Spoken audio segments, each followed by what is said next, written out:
I've spent the last month working on my own Terraria damage class. Here's a summary of the development process so far. During the first week of May, which was my finals week, all development on this project was solely dedicated to brainstorming ideas for the mod. Some ideas I came up with included a dice class, a farmer class, and the bubble class, and obviously, based on the title of this video, I chose the bubble class.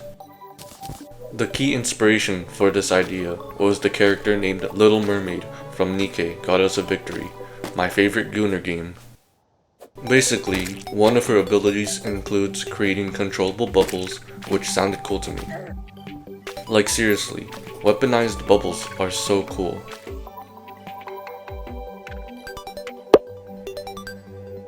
I also began thinking of the mechanics for this class during this week. At first, I thought about how the rogue class worked in the Calamity mod, where stealth is a rogue exclusive meter that builds up with time and made each rogue weapon have a special attack.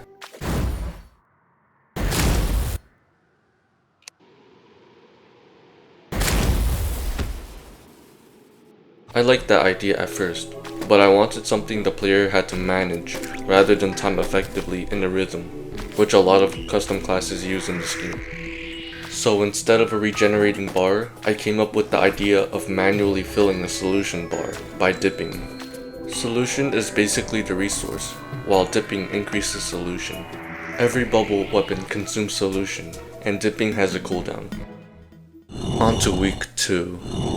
I made the UI in Krita, and spent like over a week trying to get it to work in Terraria, following the tutorials in the example mod GitHub wiki. Here's a failed attempt at doing this. What the hell? Anyways, I managed to fix that after like a few days of pain and misery. And now, we have this functional UI bar for solution. I gave my life to you. Also, check out this cool world I spent an entire morning building too. I tried to make this video look extra nice. I also want to try making it so that the bar changes appearance for specific accessories you have equipped, but I don't want to devote my time to that right now. We are now in the late stages of May, and I have to make a few weapons for this video. I already worked on these two weapons, the wooden blower and the cactus blower. The wooden blower is the most basic weapon and shoots a big bubble that pops when hitting an enemy and consumes 2 solution.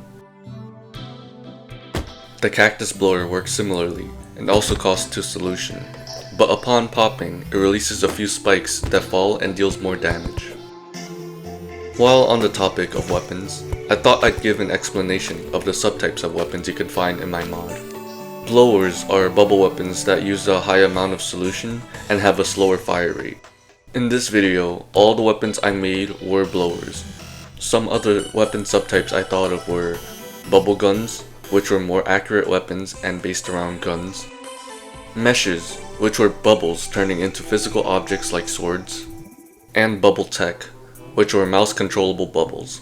Anyways, here are some more blower weapons I came up with. Breezy Winds is a snow themed blower that consumes 2 solution and creates a slow moving bubble that creates a snowflake when popping. Malevolence is a corruption themed weapon that shoots a bubble which fires infinitely piercing shards before disappearing and costs 3 solution per shot.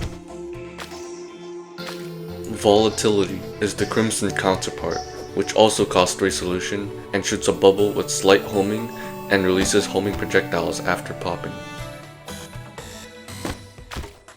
Next up is the honey popper, which costs 5 solution and fires a bubble which provides a honey buff and summons bees occasionally. Only 1 bubble for this weapon can be summoned at a time to prevent the player from constantly having a honey buff. And the last weapon I had prepared for this video is the Skeleton Blower, which shoots a bouncing bone-shaped bubble and occasionally grants the player more solution if colliding with the bubble while it's green. It costs 2 solution and has a faster fire rate compared to other blowers. I'm not really a fan of this weapon, so I'm probably gonna make a rework at some point in the future. Now that the weapons are covered, I'll move on to accessories. I have made 2 accessories so far. The the frog charm, and the standard tank. The frog charm is an accessory that grants the player a chance to fire a bubble that inflicts poison every time they perform a dip. It also increases bubble damage by 5%. Now onto tanks, which are accessories that increase solution capacity and reduces cooldown. So far, I only added the standard tank, which increases solution capacity by 5 and reduces dipping cooldown by 5%. For future tanks, I want to try different things such as increasing dip cooldown instead of reducing it or modifying player movement. Anyways, that's basically all I have to show. During this month, I've also been trying to record and edit videos, these two specifically, so it kinda is misleading saying I spent a month on this project when really I've just been flipping a coin every day to decide whether I work on this mod or not. This is a joke by the way, but some days actually went like this. I also learned from my mistake of releasing a goofy, unpolished, and unprepared mod on Terraria too early, which killed my motivation and creativity for that project. So for this project, I plan on releasing this mod when I have most of the content and systems I want in the mod finished. Anyways, thanks for watching, and I hope you enjoyed this development process / devlog-ish video. My other Terraria mod videos are more simpler presentations compared to this one, where I try to paint a narrative of what happened. If you have any ideas for this mod, or perhaps even my channel, please let me know in the comment section. I don't receive a lot of comments, so I feel lonely at times. I'm just kidding again. Thanks for stopping by my channel, and I hope I see you next time. Goodbye.